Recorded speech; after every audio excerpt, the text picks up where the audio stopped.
یہ کہانی ایک ایسے شخص کی ہے جو اپنے ہمزاد کو قابو کرنے میں کامیاب ہو گیا تھا۔ اگر آپ نے اس کہانی کو شروع سے نہیں سنا تو ڈسکرپشن میں آپ کو اس کہانی کی پہلی قسط کا لنک مل جائے گا، وہاں سے آپ اس کہانی کو شروع سے سن سکتے ہیں۔ چلتے ہیں کہانی کی اگلی قسط کی طرف۔ یہ کام میں نے اس وقت کے لیے اٹھا رکھا جب رات کے وقت ہمیں یہاں سے چلنا تھا۔ ابھی میرے سامنے کئی مسئلے تھے۔ مہاپارا سے نمٹنے کے بعد سب سے پہلے مجھے اپنی ٹانگ کے علاج کی فکر تھی، جسے وقتی طور پہ ہمزاد نے ایسا کر دیا تھا کہ اب مجھے ذرا برابر تکلیف نہیں ہوتی تھی۔ البتہ میں اسے استعمال کرنے سے قاصر تھا۔ تقریباً نصف شب کے بعد ہم حویلی سے روانہ ہوئے۔ روانی سے قبل میری ہدایت پر جبار نے وہ خنجر دروازے کی چوکھٹ میں پیوست کر دیا تھا اور احتیاطاً اس خط کو جلا دیا تھا جو اس خنجر کے ساتھ ہمیں موصول ہوا تھا، تاکہ آئندہ کسی موقع پر یہ خط پولیس کے ہاتھ نہ لگ جائے۔ جب ہم روانہ ہوئے تو پورے شہر پر سناٹا طاری تھا۔ کبھی کبھار کسی چوکیدار کی صدا سنائی دے جاتی تھی یا کتوں کے بھونکنے کی آواز سکوت شب کو مجروح کر دیتی تھی۔ کیونکہ سفر طویل تھا اور ہمیں دہلی سے بھی آگے غازی آباد پہنچنا تھا، اس لیے احتیاط کے پیش نظر ہمزاد نے مجھے اور جبار کو بے ہوش کر دیا تھا۔ میری آنکھ کھلی تو میں نے خود کو ٹرین میں پایا۔ میرے برابر والی برتھ پر جبار موجود تھا، اب تک غالباً بے ہوش تھا۔ اس کا ہمزاد اس پر جھکا ہوا شاید اسے ہوش میں لانے کی کوشش کر رہا تھا، کیونکہ میں نے دیکھا کہ اس کا جسم خود بخود کئی دفعہ ہلا تھا۔ چند ہی لمحے بعد اس نے آنکھیں کھول دیں اور غالباً اسے بھی میری طرح اپنے ٹرین میں ہونے پر حیرت ہوئی۔ اس کے چہرے سے یہی ظاہر ہو رہا تھا۔ میری نظر اپنے ہمزاد پر پڑی۔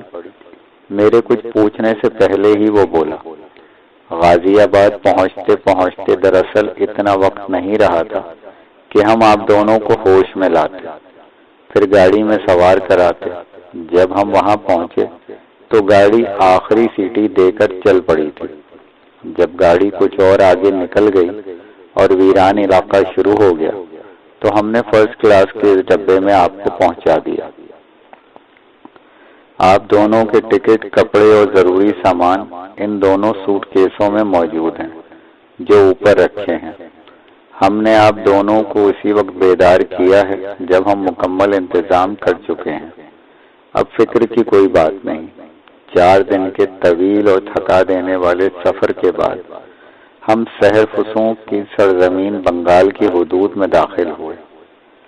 وہ بنگال جس کے بارے میں نے بچپن سے عجیب و غریب کہانیاں سنی تھیں، جس کے قدیم باشندوں کے بارے میں ناقابل فہم اور پراسرار داستانیں مشہور تھیں، جن پر میں نے کبھی یقین نہیں کیا، مگر بعد میں پیش آنے والے واقعات نے مجھ پر ان کی صداقت روشن کر دی۔ میں اس سرزمین پر نہایت اصرار اور عجیب حالات سے دوچار ہوا، جن کا تذکرہ میری سرگزشت میں آگے چل کر آئے گا۔ ان 4 دنوں میں جبار کا جاگ جاگ کر برا حال ہو چکا تھا۔ اس کے ہمزاد نے حسب عادت اسے ایک لمحے آنکھ نہ جھپکنے دی تھی۔ جب گاڑی اسٹیشن پر رکی تو میری جان میں جان آئی۔ مجھے خطرہ تھا کہیں جبار نیند کی جھونک میں کوئی غلط حرکت نہ کر دے۔ میں بے ساکھیوں کے سہارے ٹرین سے اترا۔ میں اپنی زندگی میں پہلی بار کلکتہ آیا تھا اور غالباً جبار بھی۔ مجھے ہمزاد نے راستے ہی میں سب کچھ بتا دیا تھا کہ ہمیں کہاں ٹھہرنا ہے اور کیا کرنا ہے۔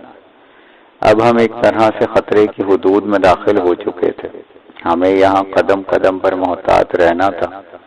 ہمارا اٹھایا ہوا کوئی بھی غلط قدم ہمیں بھیانک نتائج سے دوچار کر سکتا تھا، کیونکہ ہمارے علم میں تھا کہ اگر مہاپارا نے کسی بھی طرح یہاں پولیس کو ہمارے پیچھے لگا دیا تو ہمارے لیے مصیبتیں کھڑی ہو جائیں گی۔ اس لیے پروگرام ایسا بنایا گیا کہ مہاپارا کو سنبھلنے کا موقع نہ ملے اور نہ ہی وہ یہاں سے کہیں اور فرار ہونے میں کامیاب ہو سکے۔ ہمارے پروگرام میں صرف ایک بات یہ تھی کہ ہمیں بہرحال ایک پورا دن کلکتہ میں خاموشی سے گزارنا تھا اور رات کے وقت اس پر حملہ کرنا تھا۔ اگر کسی طرح اس نے یہ پتہ چلا لیا کہ ہم یہاں تک پہنچ چکے ہیں اور اس سے ہمارا خیال آ گیا تو معاملہ بگڑ سکتا تھا۔ حمزاد اس پر بے خبری میں حملہ کرنا چاہتا تھا، مگر شاید تقدیر ہمارا ساتھ دے رہی تھی۔ ہم ٹرین سے اتر کر سارے دن روڈ پر گھومتے رہے اور ایک مسافر خانے میں آرام کرنے کے لیے چلے گئے۔ رات کے وقت حمزاد نے بتایا کہ ابھی تک مہاپارا ہم لوگوں کی طرف سے لا علم ہے، حالانکہ اس کی پھپھی یعنی طبیب خاص ارشاد احمد خان کی چھوٹی بہن عرفانہ کا فلیٹ بھی اسی روڈ پر تھا جہاں مہاپارا ٹھہری ہوئی تھی۔ رات ہوتے ہی دونوں حمزاد ہمیں خاموشی سے مسافر خانے سے نکال لے گئے۔ اس مرتبہ میں نے احتیاطاً جبار کو بھی اپنے ساتھ ہی رکھ لیا تھا۔ کچھ دیر بعد ہی ہم ایک فلیٹ کی گیلری میں تھے۔ میرے پاس اس وقت بھی بیساکھیاں موجود تھیں اور جبار پوری طرح میری خبر گیری کر رہا تھا، کہیں میں کسی چیز میں الجھ کر نہ گر پڑوں، مگر ایسا کوئی حادثہ پیش نہیں آیا۔ یہ ہماری خوش قسمتی تھی کہ مہاپارا تنہا ہمیں ایک کمرے میں مل گئی جس کے دروازے بھی کھلے ہوئے تھے۔ کمرے میں شمعدان روشن تھا۔ آج دن میں پہلا موقع تھا کہ میں نے مہاپارا کو سوتے ہوئی حالت میں دیکھا، ورنہ ہر بار وہ مجھے جاگتی ہوئی ملی تھی۔ شاید یہی اس کی بدقسمتی تھی۔ دونوں حمزاد کمرے میں داخل ہو چکے تھے، پھر اچانک ہی مجھے ایسا لگا کہ بجلیاں سی گوند گئی ہوں، لیکن کوئی آواز سنائی نہ دی۔ کافی دیر کمرے میں یہ تماشا جاری رہا اور ہم دونوں سہمے ہوئے کھڑے رہے۔ پھر انہی بجلیوں کا ایک جال سا مہاپارا کی مسحری پر محیط ہو گیا۔ ایسا ہوتے ہی وہ ایک دم سوتے سوتے اچھل پڑی اور کھوئی نظروں سے چاروں طرف دیکھنے لگی۔ اس نے ایک بار اٹھنا چاہا مگر روشنیوں کے جال سے ٹکرا کر پھر بستر پر گر پڑی۔ میں نے دیکھا کہ اس کی آنکھوں میں آنسو بھر آئے۔ وہ بھرائی ہوئی آواز میں بولی، شیخ تم نے بہت برا کیا، بہت۔ آواز کچھ زیادہ بھرانے کے سبب اس کا فقرہ ادھورا ہی رہ گیا۔ میں فتح و کامرانی کے نشے میں چور اس مغرور اور سرکش مہاپارا کی شکست کا نظارہ دیکھ رہا تھا جس نے میری زندگی اجیرن کر دی تھی۔ یہ خیال آتے ہی جیسے میرے سارے زخم ہرے ہو گئے۔ تم کہتی ہو میں نے برا کیا؟ تم وہ دن بھول گئیں جب تم نے کہا تھا کہ شیخ ایک میان میں دو تلواریں نہیں رہ سکتی۔ اس کے بعد تم نے مجھے پے در پے دکھوں اور مصیبتوں میں مبتلا کر کے میرٹھ چھوڑ کر بھاگنے پر مجبور کر دیا تھا، اور اس وقت سے اس دن تک جب تک تم نے مجھے آخری بار اپنے فریب میں مبتلا کیا، کیا کیا قیامتیں مجھ پر گزر گئیں، مگر میں نے تم سے کبھی گلہ نہیں کیا کہ تم نے میرے ساتھ برا کیا۔ میری بات سن کر مہاپارا کا جھکا ہوا سر اٹھا۔ میں نے دیکھا کہ اس کی آنکھوں میں عجیب سی بے بسی تھی۔ پھر وہ بولی، اس بار اس کی آواز میں بھراہٹ نہیں تھی، تم نے مجھ پر بے خبری میں حملہ کیا۔ میں جانتی ہوں اگر روشنیوں کا یہ جال صبح تک مجھ پر محیط رہا تو میری ساری قوتیں سلب ہو جائیں گی۔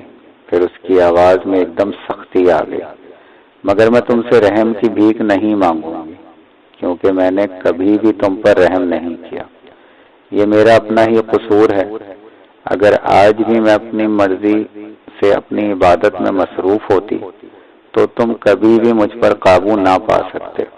میں عبادت کا مطلب غالباً تم اچھی طرح سمجھتے ہو۔ تمہاری عبادتوں اور ریاضتوں سے میں بخوبی واقف ہوں۔ مجھے یہ سب بتانے کی ضرورت نہیں، میں تمہاری رگ رگ پہچانتا ہوں، اور اسی کا نتیجہ ہے کہ آج میں نے تمہاری سرکشی پر قابو پا لیا۔ میرے لہجے میں طنز تھا، جسے مہاپارا نے بخوبی محسوس کیا۔ تو پھر جاؤ جشن مناؤ، تم نے مہاپارا کو شکست دے دی۔ یہ کہتے کہتے وہ ایک دم پھوٹ پھوٹ کر رونے لگی۔ اسی وقت حمزاد نے مجھے چلنے کا اشارہ کیا۔ اب ہمیں کل صبح تک کا انتظار کرنا تھا، اس صبح کا انتظار جب مہاپارا کی تمام حیرت انگیز قوتیں مفلوج ہو جاتی اور میرا حمزاد اس کے وجود سے پراسرار بجلیوں کے جال کو ہٹا لیتا۔ پھر اس صبح کے بعد مجھے آنے والی رات کا بھی انتظار تھا، اس رات جس کے دامن میں میری تشنہ آرزوئیں سیراب ہوتی۔ میں بے ساکھیوں کے سہارے بہت آہستہ آہستہ کمرے کے دروازے کی طرف بڑھا، لیکن یہ دیکھ کر حیران رہ گیا کہ جبار اب تک حیران مہاپارا کے سامنے کھڑا تھا۔ اس وقت مہاپارا کی اور اس کی نظریں ایک دوسرے سے ملی ہوئی تھیں۔ میرے حمزاد نے اس کا شانہ ہلایا اور وہ جیسے کسی خواب سے چونک اٹھا۔ وہ کمرے سے نکلتے نکلتے بھی پیچھے مڑ مڑ کر دیکھتا جا رہا تھا۔ اس نے مہاپارا کو پہلی بار دیکھا تھا اور پہلی بار دیکھ کر تقریباً میری بھی یہی حالت ہوئی تھی جو اس وقت جبار کی تھی۔ مہاپارا واقعی اتنی حسین تھی کہ آدمی اپنے ہوش و حواس کھو بیٹھے۔ دونوں حمزاد ہمیں پھر مسافر خانے میں لے آئے۔ وہ تمام رات میں نے مہاپارا کے حسین تصور میں گزار دی۔ رہ رہ کر اس کا سراپا میری آنکھوں میں گھومتا رہا۔ وہ ایک ایک منظر مجھے یاد آیا جب میں نے اس قیامت خیز حسن کو اس عالم میں دیکھا تھا جس کے بعد کوئی عالم نہیں ہوتا، جہاں حجابات کی تمام پردے اٹھ جاتے ہیں، جہاں صرف بے خودی اور سرشاری رہ جاتی ہے۔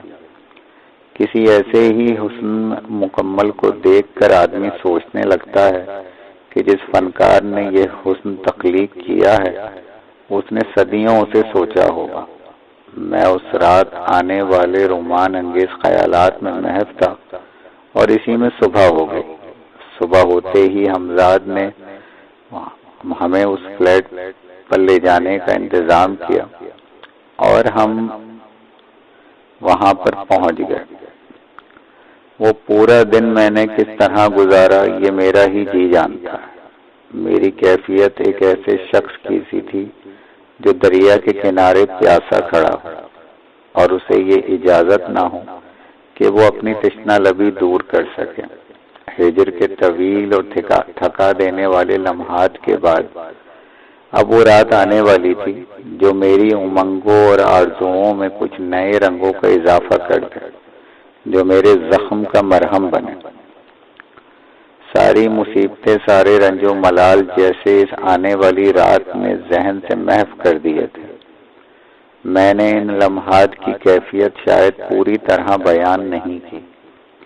اگر میں اپنے محسوسات کو لفظوں میں منتقل کر سکتا، اگر میں اپنے جذبوں کو پیراہن عطا کرنے پر قادر ہوتا تو شاید لفظوں کے معنی بدلنے پڑتے، مجھے اپنی کیفیت بیان کرنے کے لیے لفظ تلاش کرنے پڑتے اور شاید پھر بھی میرے لفظ میرا ساتھ نہ دے پاتے۔ مجھے اب صرف اتنا یاد رہ گیا تھا کہ میں نے اس سے پہلے کبھی کسی کا اتنی شدت سے انتظار نہیں کیا تھا جتنا میں نے اس رات کا کیا، وہ رات جو مہاپارا کو شکست سے ہمکنار کرے گی۔ میں سفر ہی کے دوران حمزاد سے دریافت کر چکا تھا کہ جب مہاپارا کی قوتیں سلب ہو جائیں گی تو کیا وہ پھر بھی اتنی حسین و دلکش رہے گی۔ حمزاد نے مجھے بتایا تھا اس کا حسن صرف اس وقت تک برقرار رہے گا جب تک وہ مدت پوری نہیں ہو جاتی جس کے لیے اس نے عمل کیا تھا۔ یہ میرے علم میں تھا کہ ابھی اس مدت کے پورے ہونے میں تقریباً 7-8 مہینے تھے۔ جس وقت اس نے اپنا عمل شروع کیا تھا میں میرٹھ ہی میں موجود تھا اور میں نے حمزاد سے اس پر کئی بار حملے بھی کروائے تھے، مگر میں اس کے عمل میں رکاوٹ نہ ڈال سکا تھا۔ رات ہوتے ہی میں نے حمزاد کو طلب کیا اور بےتابی سے بولا، اسے لے آؤ، اس قرار جاں کو لے آؤ۔ میں اب بغیر اس کے ایک لمحہ نہیں رہ سکتا۔ میری موجودگی میں تم ایسا نہیں کر سکتے۔ اس پر میرا حق ہے کیونکہ میں اس سے محبت کرتا ہوں۔ میں کل رات ہی اس سے شادی کرنے کا فیصلہ کر چکا ہوں۔ یہ آواز جبار کی تھی جس کے وجود کو میں نے فراموش کر دیا تھا۔ جبار، ہوش میں آؤ۔ کیا تمہیں معلوم ہے کہ تم شیخ کرامت سے ہم کلام ہو؟ میں چیخا۔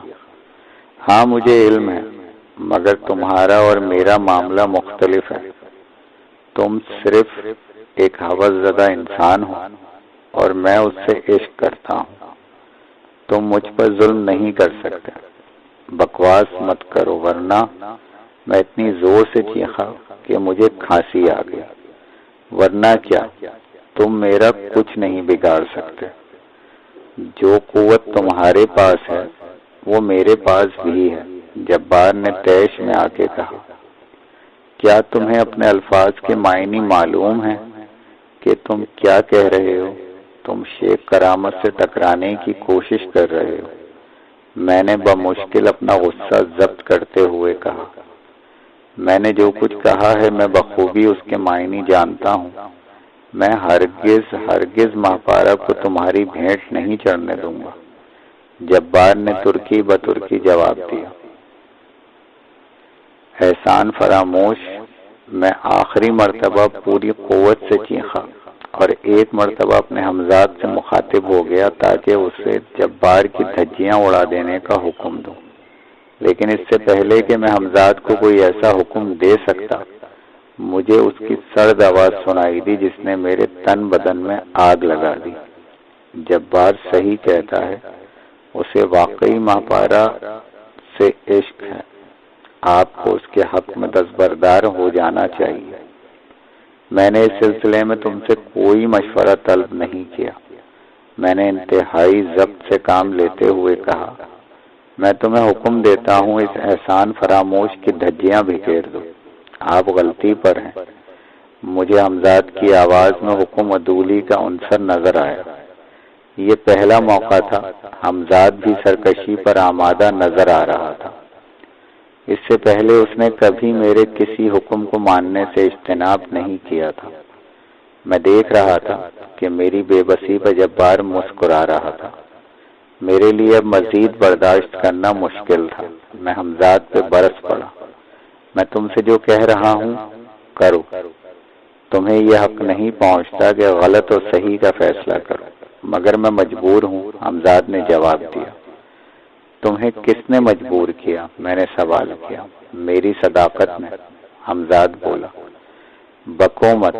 مجھے اب ہمزاد پر بھی شدید غصہ آ گیا تھا۔ اسی وقت مجھے جبار کی آواز سنائی دی۔ وہ مجھ سے مخاطب تھا۔ میں اب تمہارے ساتھ نہیں رہ سکتا۔ میرے اور تمہارے راستے اب مختلف ہو چکے ہیں۔ میں اسی وقت یہ جگہ چھوڑ کر جا رہا ہوں۔ میں جانتا ہوں تم ماہپارہ کو اپنی ہوس کی آگ میں نہ جلا پاؤ گے۔ وہ میری ہے اور میری رہے گی، کیونکہ تمہارے مقابلے پر میرا جذبہ صادق ہے۔ میں پتھر سا بنا اس کی باتیں سنتا رہا، سوٹ کیس اٹھا کر فلیٹ سے جاتے ہوئے دیکھتا رہا، جیسے یہ سب کچھ حقیقت نہ ہو، کوئی نہایت تکلیف دہ خواب۔ میں نے خود کو اتنا بے بس اور لاچار کبھی محسوس نہیں کیا تھا۔ جب بات چلا گیا تو میں ایک دم چیخ پڑا، اب تم دفع ہو جاؤ۔ ہمزاد جواب، جو اب تک میرے سامنے مؤدب کھڑا تھا، میرا یہ فقرہ سنتے ہی غائب ہو گیا۔ میری دنیا اندھیری ہو چکی تھی۔ ہمزاد ہی میرے لیے سب کچھ تھا، اور آج اس نے پہلی مرتبہ میرا حکم ماننے سے انکار کر دیا تھا۔ میرے لیے اس سے زیادہ تکلیف دہ بات اور کیا ہو سکتی تھی؟ اچانک منزل میرے قریب آ کر بہت دور ہو گئی تھی، اتنی دور جس کا میں نے کبھی تصور بھی نہیں کیا تھا۔ سب کچھ بس اچانک اور دیکھتے ہی دیکھتے ہو گیا تھا۔ مجھے اپنی روح جلستی ہوئی محسوس ہو رہی تھی۔ بار بار میری آنکھوں میں ماہپارہ کا چہرہ گھومتا اور میں تل ملا کر رہ جاتا۔ میں کافی دیر تک کمرے میں بے چینی سے ٹہلتے ٹہلتے تھک گیا تھا۔ میرے اعصاب ٹوٹنے لگے تھے۔ آخر میں تھک کر بستر پر ڈھیر ہو گیا۔ نہ جانے کب تک میں اندر ہی اندر سلگتا رہا۔ اپنی مجبوری اور بے بسی پہ نہ جانے کب تک میں بلکتا رہا اور نہ جانے کب میری آنکھ لگ گئی۔ کسی نے میرا بازو پکڑ کر ہلایا تو میں نے آنکھیں کھول دی۔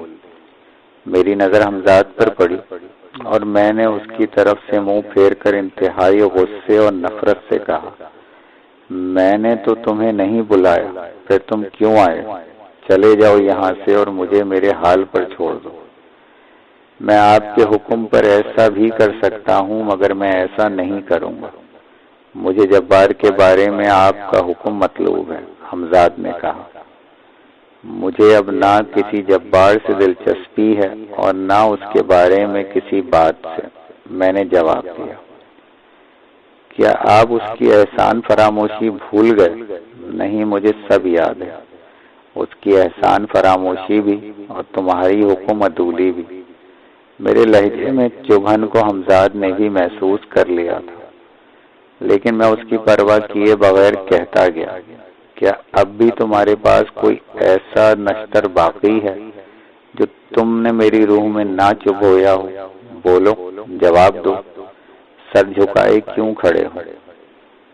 کیا اب بھی میری بے عزتی میں کوئی کسر باقی رہ رہی ہے جسے تم پورا کرنے آئے ہو؟ میں سخت نادم ہوں، مگر مصلحت وقت کا تقاضا وہی تھا جو میں نے کیا، حمزاد نے جواب دیا۔ تو میری بے عزتی میں مصلحت تھی؟ میرا پارا چڑھنے لگا۔ آپ ایک مرتبہ پوری بات سن لیں، پھر اس کے بعد آپ کو اختیار ہوگا کہ جو چاہیں فیصلہ کریں۔ میں حمزاد کی بات سن کر خاموش رہا۔